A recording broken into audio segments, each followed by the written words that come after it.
Prieš mūsų akis vyksta istorinės reikšmės monumentalūs įvykiai. Pasaulio tvarka tiesioginė prasme keičiasi, tačiau tuo pačiu vyksta neįtikėtinai kvaili dalykai. Stulbina, kokie kvaili gali būti žmonės? Nežinau, kaip jūs jaučiatės, kai tai matote. Jaučiu nuostabą, pagarbą ir dėkingumą. Mes gyvename laikais, kai savo akimis stebime įvykius, keičiančius pasaulį ir iš pagrindų pertvarkančius procesus, pašalinančius puvinį, kuris įsiskverbė į vakarų tarptautinės politikos brandolį nuo Antrojo pasaulinio karo ir vedančius mus į naują erą. Ir užuot tai priėmę, visi norėdami būti šios naujos aušros dalimi, mes matome žmonės išeinančius į gatves, ligotus ir iškrypusius. Tie, kurie šlovina šį žudiką, rasistą, homofobą ir paverčia jį ikoną. Žmonės, kurie renkasi šią varganą priespaudos ir totalitarizmo vėliavą, skanduoja žudikiškus šūkius, dengia savo veidus religinės dominavimo simboliais, kurių patys net nesupranta. Ir nors daug dėmesio skiriama mūšio laukui, jie išdidžiai demonstruoja savo tariamą solidarumą įvairiose kampanijose, žavisi ir garbina tironus bei režimus, kurie engia savo piliečius, laikydami juos laisvės ar teisingumo simboliais. Tuo pačiu metu jie peikia Jungtines Amerikos valstijas, šalį sukurtą individualios laisvės principų. Ironiška, kad daugelis garsiausių Jungtinių Amerikos valstijų kritikų, tų, kurie piktinasi įsivaizduojamais tironais, tai daro visuomenėse, kurios leidžia jiems laisvai kalbėti, laisvai protestuoti ir laisvai gyventi. Žmonės, kurie priešinosi Che Guevarai, komunistams, Hamas, Hezbollah ir ajatolams, buvo masiškai žudomi. O protestuotojai tai daro šalyse, kuriuose žmonės, pabėgę nuo tikrojo priespaudos, sukūrė naujus gyvenimus. Žmonės, kurie niekada negyveno autoritarizmo sąlygomis, gina ideologijas, kurios juos tuoj pat nutildytų. Nėra nieko pavojingesnė už šventuoliškus, neišmanančius kvailius, kuriuos taip lengvai manipuliuoja blogis, apsimetantis teisumu. Šiais metais, kai Jungtinės valstijos mini 250-asias nepriklausomybės metines, verta akimirkai sustoti ir pagalvoti apie tai, kas taiga tapo prieštaringa garsiai pasakyti. Kad Jungtinės valstijos yra geriausia šalis pasaulyje. Kad Jungtinės valstijos yra viena reikšmingiausių dovanų, kada nors suteiktų žmonijai. Ir nepradėkite kalbėti apie tai, ką ji padarė praeityje, ar kokios yra šalies klaidos. Jokia tauta nėra be priekaištų, kaip ir ne vienas žmogus, jau nekalbant apie tai, kad ne vienas istoriškai didis lyderis nėra be trūkumų. Mozė, Abraomas, karalius Dovydas, karalius Saliamonas, Vašingtonas, Lincolnas, Martinas Liuteris Kingas. Ne vienas iš jų nebuvo tobulas. Svarbiausia yra gebėjimas pakilti aukščiau savo trūkumų ir įvykdyti savo pašaukimą bei misiją. Jungtinėms valstijoms tai yra idėjų, kurias jį įvedė į pasaulį, puoselėjimas. Idėjos kylančios iš labai specifinės moralinės tradicijos, judėjo krikščioniško įsitikinimo, kad kiekvienas žmogus yra sukurtas su įgimtu orumu. Kad teisės nėra suteikiamos valdovų, bet yra duotos aukštesnės valdžios. Lygiai taip pat, kaip JAV nepriklausomybės deklaracijos autoriai netiesiog globalizavo bet ką, jie susitelkė į asmenį, rašydami, kad visi žmonės sukurti lygus ir jų kūrėjas suteikė jiems tam tikras neatimamas teisės. Tai buvo tikrai revoliucinis pareiškimas. Tai reiškia, kad teisės neateina iš karalių, vyriausybių, parlamentų ar judėjimų. Jos ateina iš kūrėjo, todėl kas dar svarbiau, jų negali atimti žmogaus valdžia. Šios idėjos iš naujo formuoja visos vakarų pasaulio politinę vaizduotę.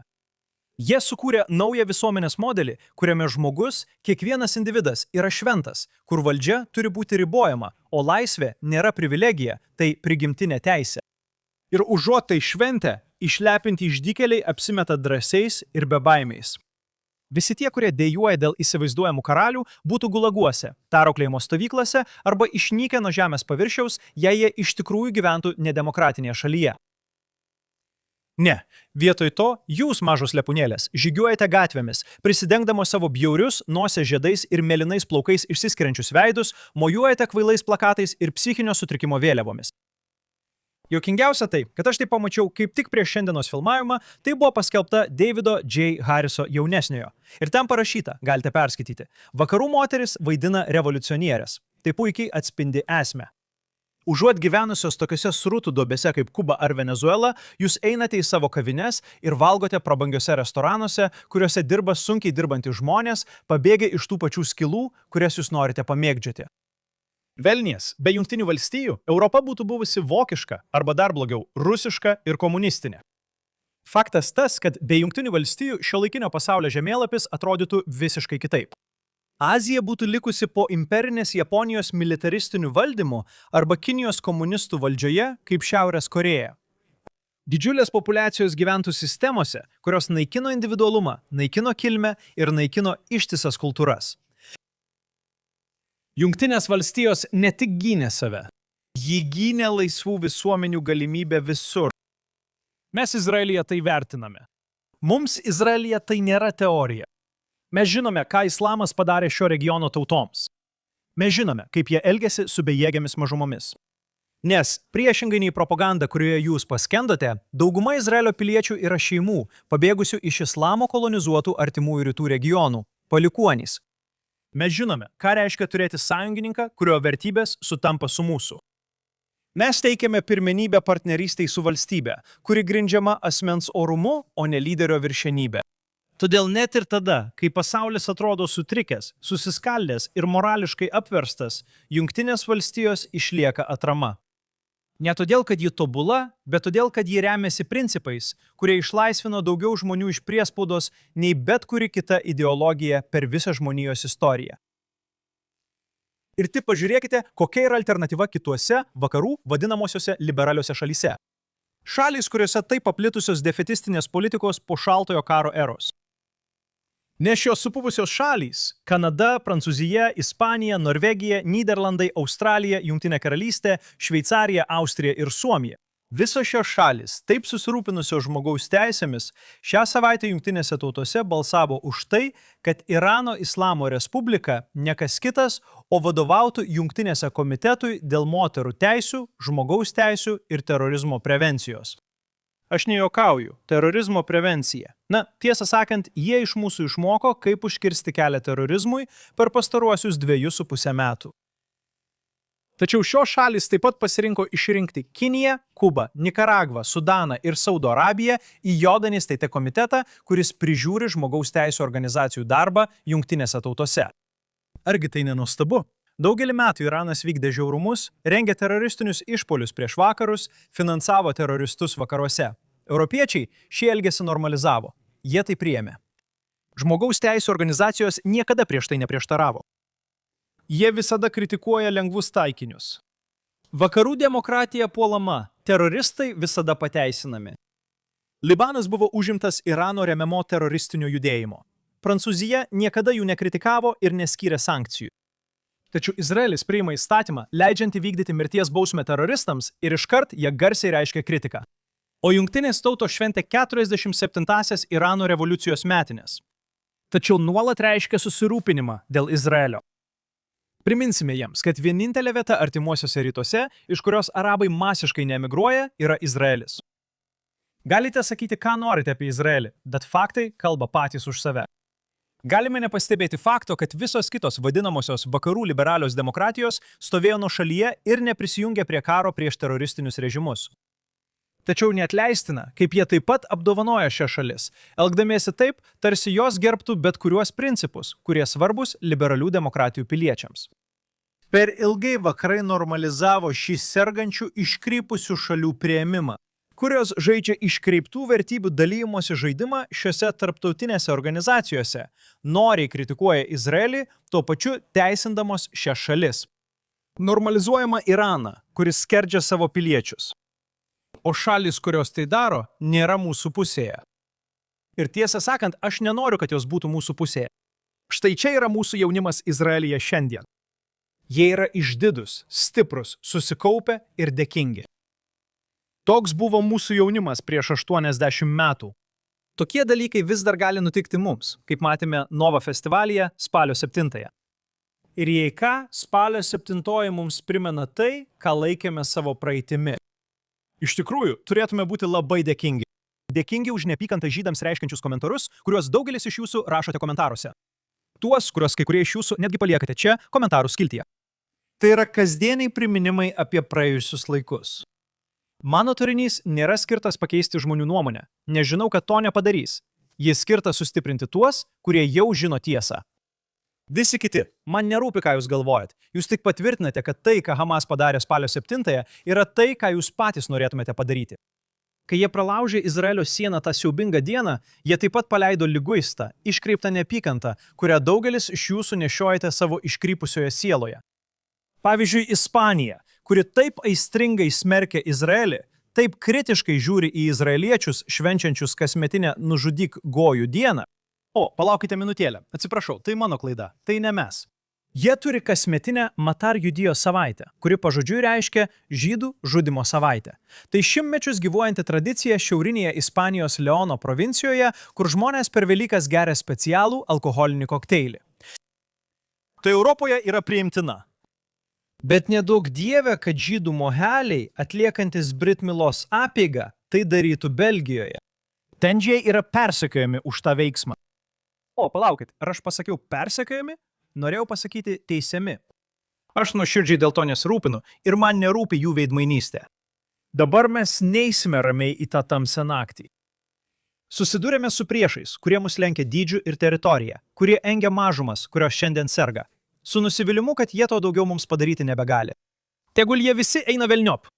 Geriau tegul jie mus smerkia kaip sionistus, nei gedi mūsų kaip aukų. Ir pažiūrėkite tai – Gazą, Libaną, Siriją, Jemeną, Iraną. Visiško sunaikinimo vaizdai. Pažvelk labai atidžiai ir įsimink. Pogromų Europoje ir arabų šalyse, kai buvome bejėgės aukos, laikai nebegrįš.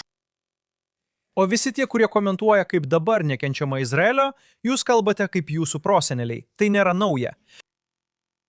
Žinote, kas dar mūsų nekentė? Jie nekentė. Ir žinote ką? Jie tai įveikė. Jie mūsų nebekenčia. Jie jau nebegyvi, bet jie mūsų nebekenčia. Taigi, stok į eilę su savo neapykanta. Mes ten gyvename jau ištisas kartas, o dabar dink. Ir tai ne tik vyriausybės. Šią savaitę Jautana paminėjo pasaulinę spaudos laisvės dieną, siekdama atkreipti dėmesį į nepriklausomos žurnalistikos svarbą ir artėjančią pasaulinę spaudos laisvės savaitę, kuri leis giliau nagrinėti žiniasklaidos iššūkius, etiką ir saugumą. Ir šią savaitę jie daugiausia pasmerkė autoritarinius režimus ir žinoma Izraelio kariuomenę dėl rekordiškai didelio žurnalistų žūčių ir represijų skaičiaus.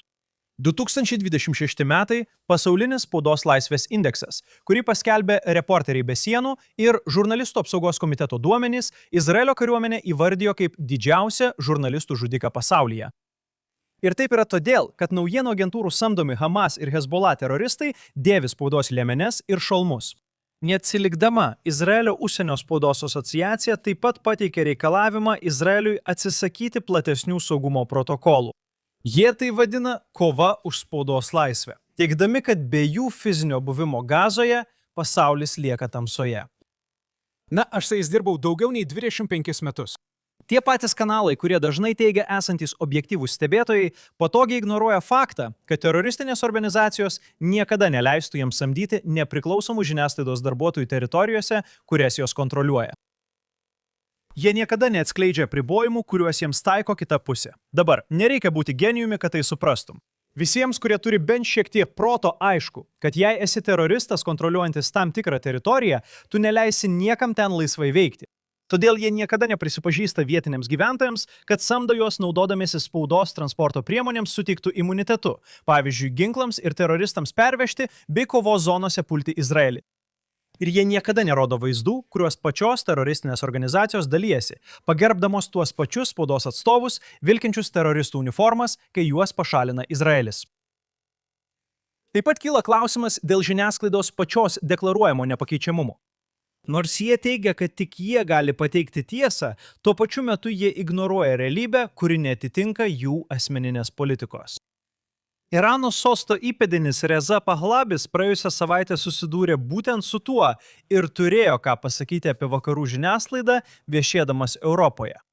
Mano vizito tikslas buvo vienas – suteikti balsą milijonams iraniečių, kuriuos įkaitais laiko Islamo Respublika, jos teroras ir interneto blokada. milijonams iraniečių, kuriems buvo užčiaupta burna. Tačiau dabar galiu drąsiai pasakyti, kad tas nutildymas, ta cenzūra vyksta ne tik Irano režimo rankomis, bet ir tarptautinės, ypač Europos žiniasklaidos. Jis paaiškina, kaip susitiko su 150 žurnalistų ir kalbėjosi su jais daugiau nei 2 valandas. Ir štai kaip jie atsakė.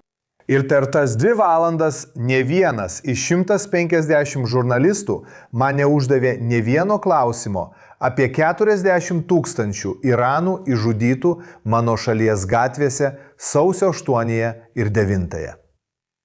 Pahlabis netgi turėjo su savimi Irano režimo nužudytų žmonių šeimas, tačiau jiems nebuvo užduotas ne vienas klausimas. Kas domino spaudą? Štai kaip jis apibendrino.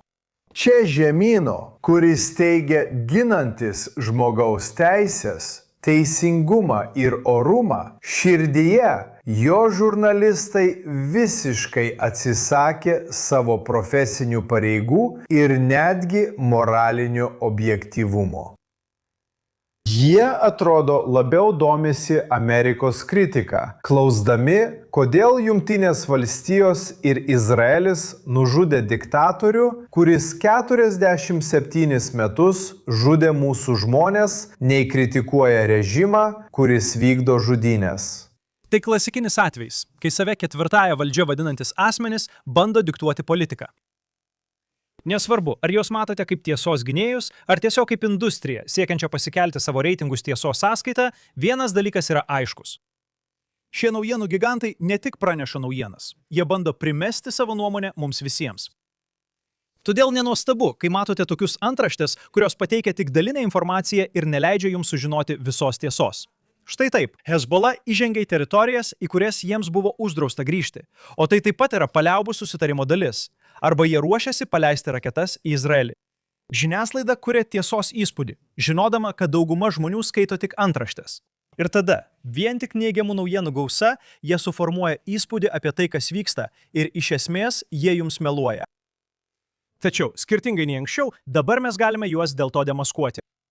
Gerai, tad dabar giliai įkvėpkime, atsipalaiduokime ir judėkime toliau, pažvelgdami į kai kuriuos šios savaitės įvykius.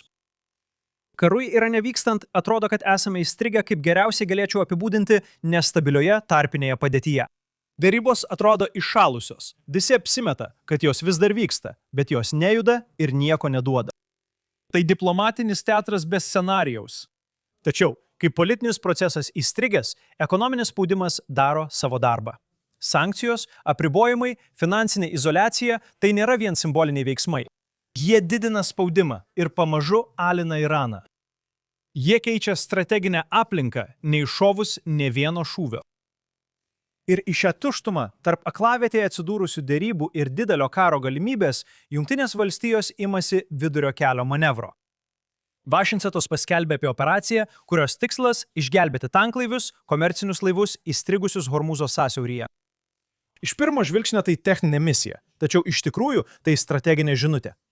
Tai bandymas vėl atverti sąsiaurius laivybos laisvės principų, kuris yra vienas pagrindinių tarptautinės tvarkos principų, tačiau nepanaikinant ekonominės Irano blokados. Ir kodėl tai svarbu? Todėl, kad amerikiečiai to nedaro dėl savęs. Jie tai daro dėl likusio pasaulio. Amerikiečiai turi savo naftos išteklius. Taigi, jei čia kas nors nutiktų ir Iranai toliau tęstų savo veiksmus, tuomet Jungtinės valstijos kovotų dėl likusio pasaulio. Tai absoliutus sumanumas. Ir dabar vėlgi, tai jau pažįstamas scenarijus ir kamuolys vėl yra Irano pusėje. Trumpas jiems davė laiko iki kito trečiadienio. Taigi, pamatysime. Teheranas gali pasirinkti susilaikymą arba gali nuspręsti mesti iššūkį Jungtinėms valstijoms. Ne per atvirą konfrontaciją, o per kokį nors klaidingą žingsnį, išbandymą, provokaciją ar paprastą veiksmą, kuris nueina per toli. Kas žino? Praėjusią savaitę niekas nesitikėjo atakos prieš Jungtinius Arabų Emiratus. Tai paverčia nestabilius artimuosius rytus kažkuo daug didesniu. Tikri istoriniai įvykiai nevyksta tokiu greičiu kaip TikTok klipai ar net per vieną naujienų ciklą. Ir aš grįžtu prie to, ką sakiau praėjusį mėnesį, kai tik prasidėjo paliaubos. Mes vakaruose gyvename visuomenėse, kurios yra užprogramuotos momentiniam pasitenkinimui. Jokio laukimo, jokio proceso, tik čia ir dabar. Kai kažkas užtrunka, kai tai vyksta etapais arba reikalauja kantrybės, mes to neištveriame. Tačiau procesas taip neveikia. Istorija nėra transliuojama pagal užsakymą, ji nepraleidžia tiesiai į finalą. Ji vystosi lėtai ir nenuspėjamai. Visa žaidimo esmė yra laikas. Tas pats galioja ir Gazai bei Libanui. Gaza egzistuoja savitoje sustingusioje realybėje.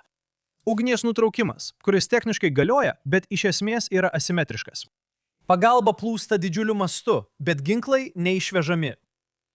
Hamas vis dar egzistuoja, bet susilpnėjusi, tarsi esanti, bet kartu ir neegzistuojanti jėga. Tai teritorija, kuri funkcionuoja tiek, kad išvengtų žlugimo, bet nepakankamai, kad ką nors išspręstų. Įšaldyta pusiausvyra.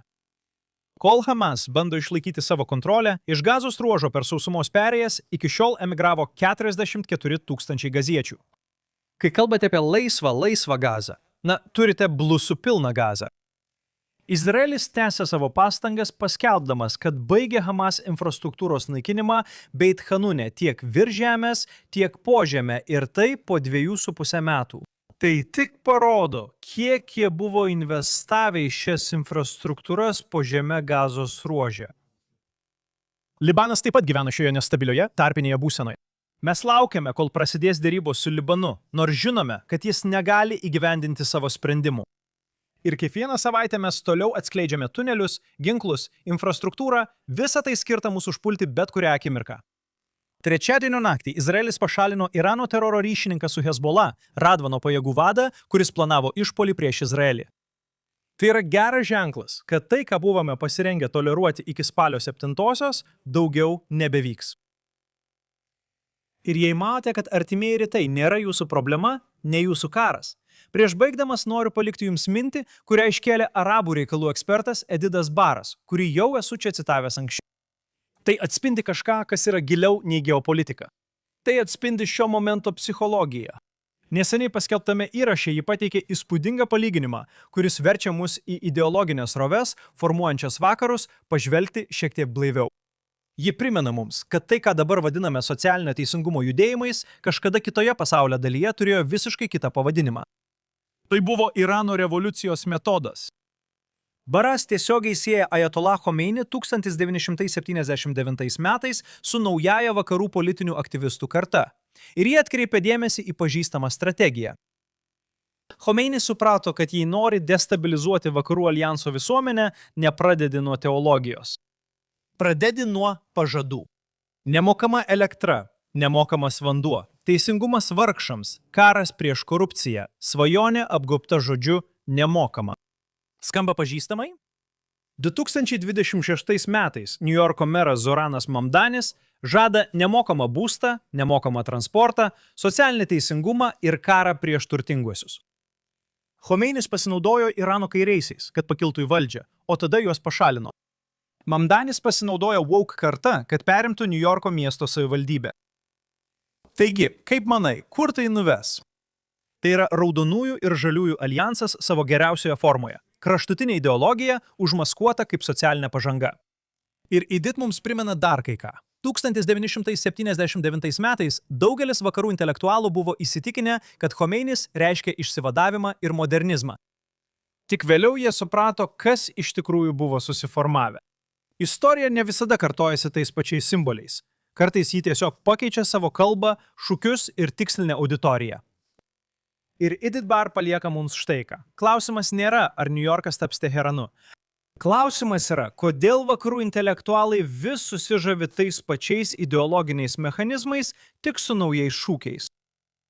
Tai klausimas, apie kurį galite pamastyti iki kito karto. Ačiū, kad buvote kartu su manimi. Aš Danielis Simonas ir tai tiesiogiai iš JNS TV Jeruzalėje, Izraelyje.